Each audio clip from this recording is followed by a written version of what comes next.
melt, his cannon against self-slaughter. Oh God, oh God! So excellent a king. That was to this Hyperion to a satire. So loving to my mother, must I remember why she would hang on to him, as if increase of appetite had grown by what it fed on, and yet within a month, let me not think of it, frailty thy name is woman, a little month, or ere those shoes were old.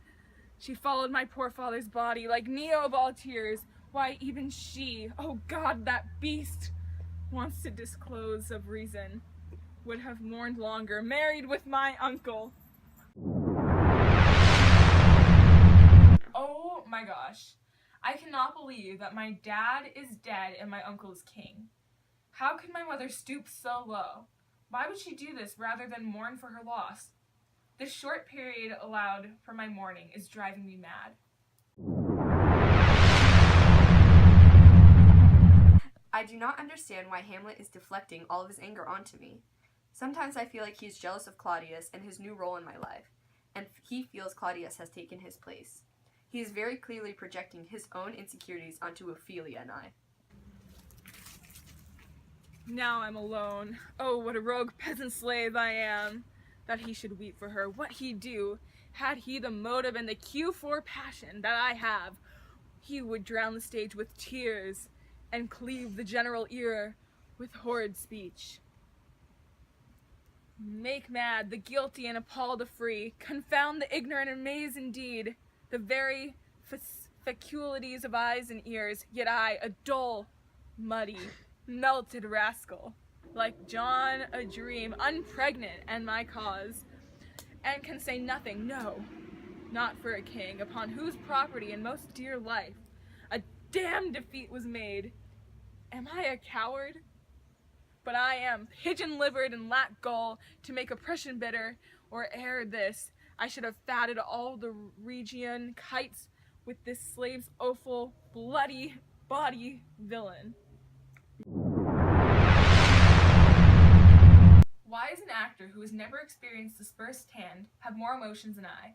My father died and my uncle is a murderer, yet I can't even shed a tear. Perhaps I should be more willing to accept and express my emotions. If only I was given the proper amount of time to grieve. My lord, I have remembrances of you that I have longed to deliver. I pray now that you receive them. No, not. I never gave you aught.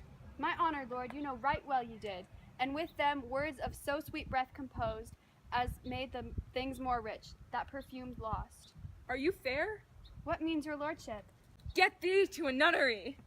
Whilst thou be a breeder of sinners, I am myself indifferent honest, but yet I would accuse me of such things that it were better my mother had not borne me. Or if thou wilt need marry, marry a fool, for wise men know well enough what monsters you make of them. I wish that I didn't have to turn my back on Hamlet like that, but my father forced me to. I thought he really cared about me, but he treats women with such shameful behavior. It's hard to treat someone with respect when they don't do the same to you. I cannot stand Ophelia. She is so obnoxious. However, she's the only person that has stayed constant in my life. Her seduction is corrupt and she needs to find a way to control it. I don't want her seduction to corrupt me just as my mother has seduced my uncle.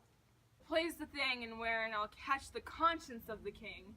Speak the speech, I pray you, as I pronounced it to you trippingly on the tongue, but if you mouth it as many of your players do, I had, as lief, the town crier spoke my lines.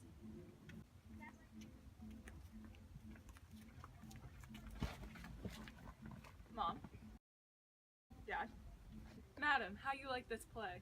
The lady protests too much, methinks. What do you call the play? He poisons him with the garden for a state. His name's Gonzago. The story is extant and writ in choice Italian. You shall see anon how the murderer gets the love of Gonzago's wife.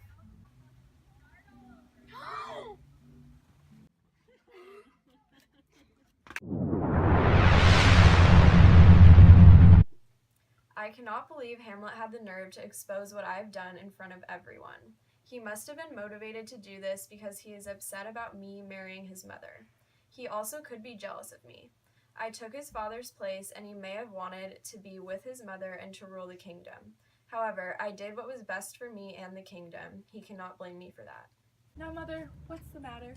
Hamlet, thy hast thou father much offended. Mother, you have my father much offended. You are the queen, your husband's brother's wife. And would it not be so? Nay, then I'll set those to you that can't speak. Come, and you sit down. You shall not budge. You go till I set you up a glass, where you see the inmost part of you. What wilt thou do? Wilt thou murder me? Help! Help, ho! What? Ho, help, help! How now, a rat? Oh, a dead rat Ducat!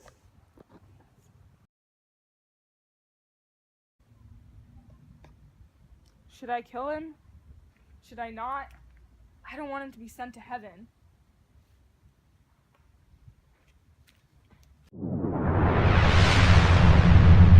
Why is it so hard for me to act on my impulses? I want action, yet I postpone it whenever I have the opportunity. Do I really want to kill someone, or do I want to go back to my old life? I'm dead.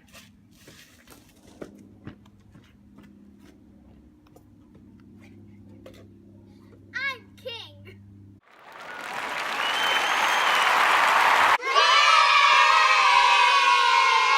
We believe the psychological lens proves that all actions are fueled by psychological motives. Both the Freudian point of repression and Oedipal implications of Hamlet's actions drive the events in this play. Our lens allows us to dissect the motives behind each character's actions and their relationships to each other. By analyzing Hamlet's character using the psychological lens, we discovered that Hamlet's hatred of women stems from his hypothesis that women utilize seduction to corrupt men. The reader must consider and notice Hamlet's interaction with others, especially the women in his life. Hamlet's upbringing and mental psyche all contribute to these interactions. The reader should ask themselves, what is the significance of the metaphor of ears and hearing? They should also ponder the interactions and actions of each character and how they affect that character's relationships. So in the scene where Ophelia and Hamlet are fighting, he tells her to go to a nunnery. And we think that he said that instead of telling her to kill herself because he understands that she needs to contain her seductiveness, because Shakespeare thought that women were just these toys that sort of played with men's emotions and they used them for seduction. And Hamlet uses Ophelia as well as all the other female characters, as an emotional punching bag. Through Hamlet's repression of grief that eventually surfaces and is deflected onto women, Shakespeare examines the self-deprecating results of subduing emotions and the grave repercussions of this behavior.